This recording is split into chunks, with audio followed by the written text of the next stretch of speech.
This is Respect to the Wicked and Start the Ship. Now that the holidays are over and I come up to some of the latest anime movie events, I'm finally ready to talk about the latest episodes of Battle for Dream Island again and The Power of Two, starting with BFDIA, including Act 1 of the entire web series' 15th anniversary. But first, let's start with the regular episode from BFDIA 16. In this episode, Balloony has taken over host because apparently all the other losers at the Locker of Losers are always fighting on who should be the host of Battle for Dream Island again, so he decided to come up with the latest solution: duct tape. Now that Balloony is hosting Battle for Dream Island again, the Hearts won immunity for completing the Birdhouse Challenge. The other two teams, the Quasi-Rami Dodecahedron and the Stars, are up for elimination. And the person that won the prize is Tennis Ball again, and his prize is he gets an Ancient Obelisk. But before they can reveal the elimination votes, Balloony accidentally blinked his own eye, killing the remaining contestants instantly. So now that he has to go and recover everyone using the recovery center and bring them back to normal size, which I'm actually glad that they're back to regular size. I didn't really like the way they were swimming inside Balloony's eye, and I find his realistic eye very disturbing.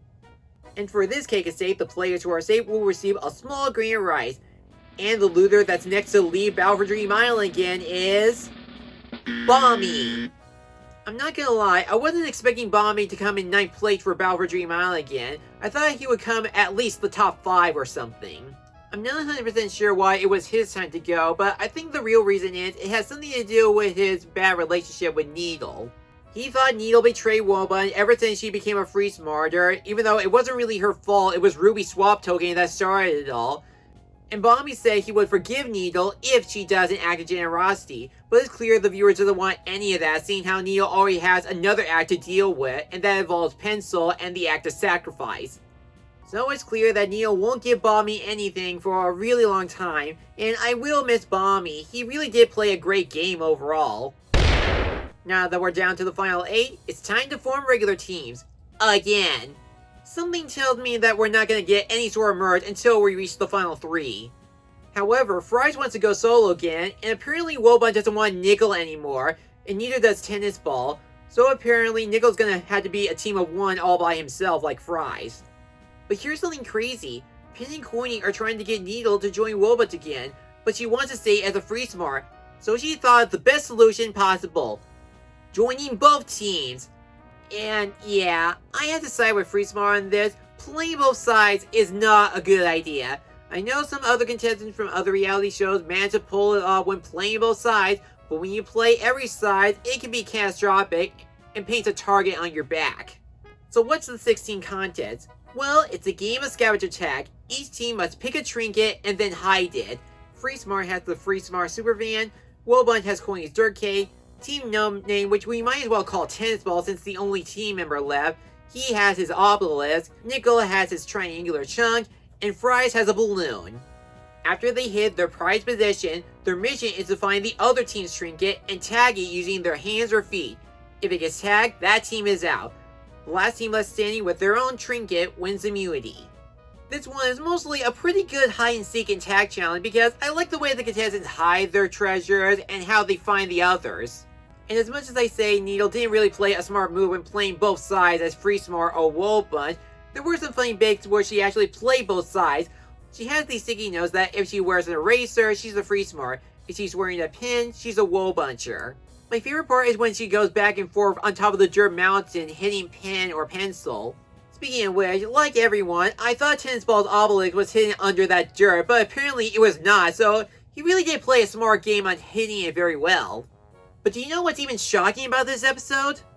Well, yeah, but we'll get to that in a bit. Fries actually does some digging. Remember that running gag where Fries told someone to get digging because the ingredients might be underground or something? Well, he tried to do it on Tennis Ball, but he said no and told Fries to just do it himself anyway. And apparently, he did.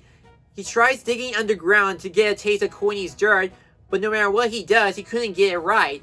But the more he digs, he fell into an underground cavern and kept digging and took a taste of some of these blue glow orb thingies, and then he turns blue. And apparently there is some side effect with it as well. And what's even crazier is that Evil Leafy is underground and Fries actually tries to make friends with her. That is so insane! Is this one of the side effects from one of those glowy orb thingies? There's also this bit on Nickel going on a balloon chase on Fry's balloon, which I swear they're doing this on purpose because Nickel is now friends with Balloon on II.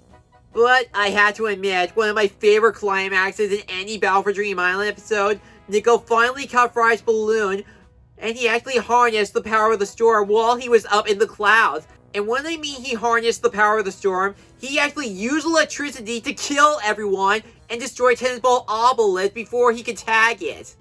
So while everyone was running around battling against each other to tag the other team's trinket, Nickel pretty much flew under the radar. I didn't expect Nickel to win immunity for this episode, and I actually like his immunity win better than how Fries won the ice cream episodes.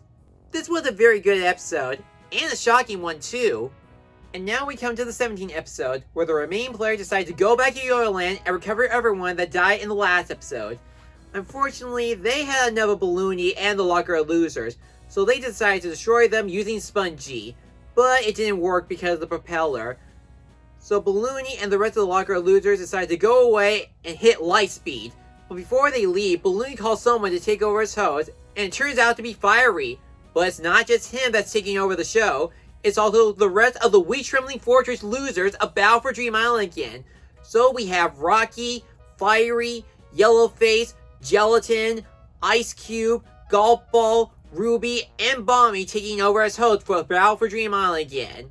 And they even have their own Cake and Steak song. I didn't like the new Cake and Steak song that much. It was off-key, and it didn't sound as celebrational or epic as the last one. But I have to admit, I am okay with the other losers taking over as hosts, but I don't really get why the Locker loser had to go to Lightspeed. Weren't they supposed to come back to Yodel City at the Season 3 premiere? But coincidentally, in honor of BFDIA's 15th anniversary, they got a birthday cake for Cake and Steak. And in a shocking turn of events, Fries won the prize by 3 votes ahead of Tennis Ball.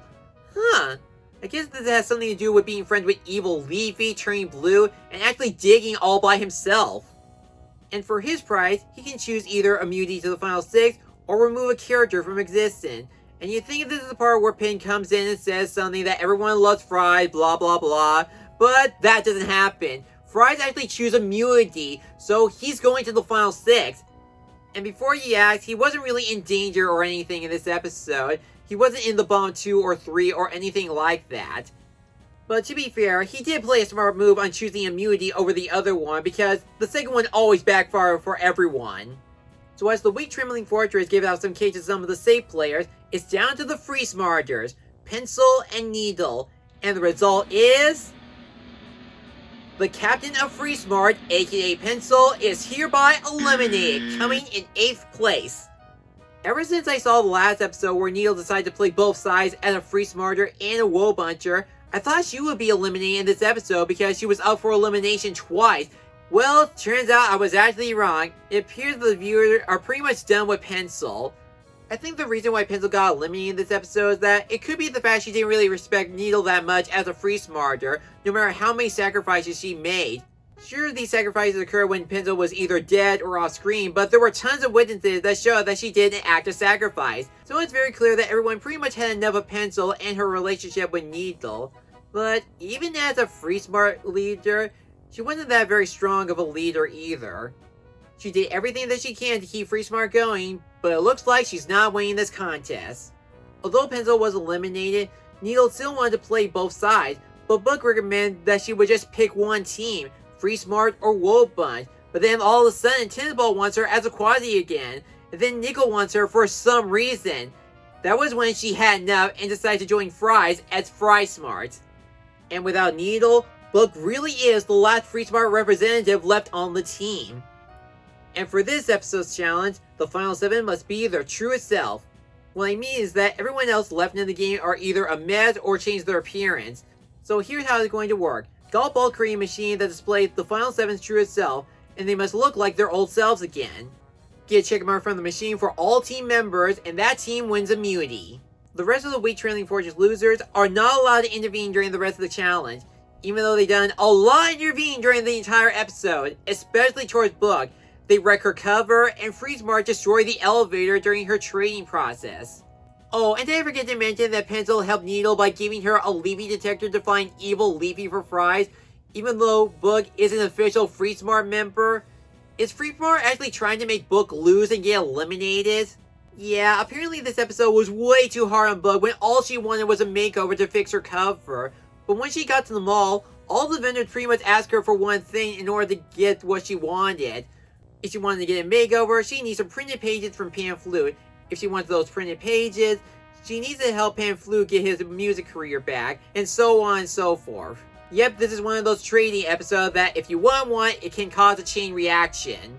Even if she finally got the one thing she needs for the trade, she can't use the elevator because it's out of order, and she can't even use the up escalator. She has to walk up the down escalators. And as you would expect, she gets super exhausted, and I can't help but feel bad for her of what she went through during this episode. And if you're wondering why Fries and Needle are trying to find Evil Leafy with the Leafy detector, they need Evil Leafy to turn Fries red again because he can't die due to his side effects. And I know what some of you might be wondering, how can Pin get her limbs back? She doesn't get them until the Season 3 premiere or something. Well, according to Coiny, they don't have to find her limbs right away, they had to figure out a way to make her look like she got her limbs back.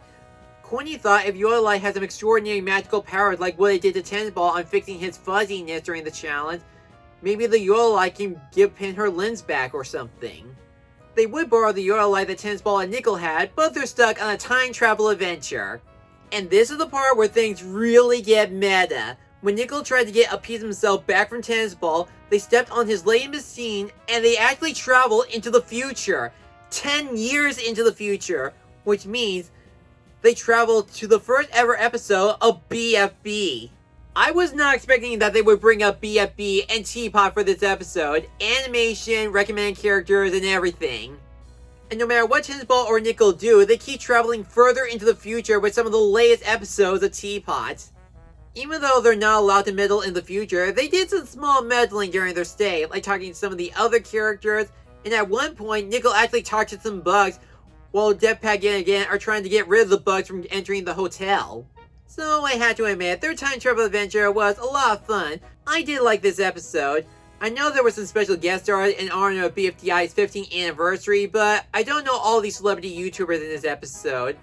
I know about Homestar, but I never watched any of the videos.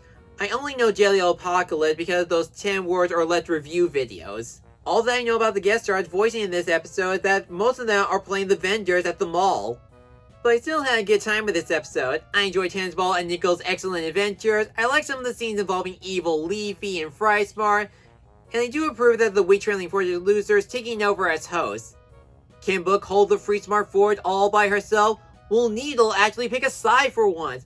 And how long will it take for the Week Trailing Fortune losers to take over as hosts? Well, hopefully all of our questions will be answered on BFDIA 18.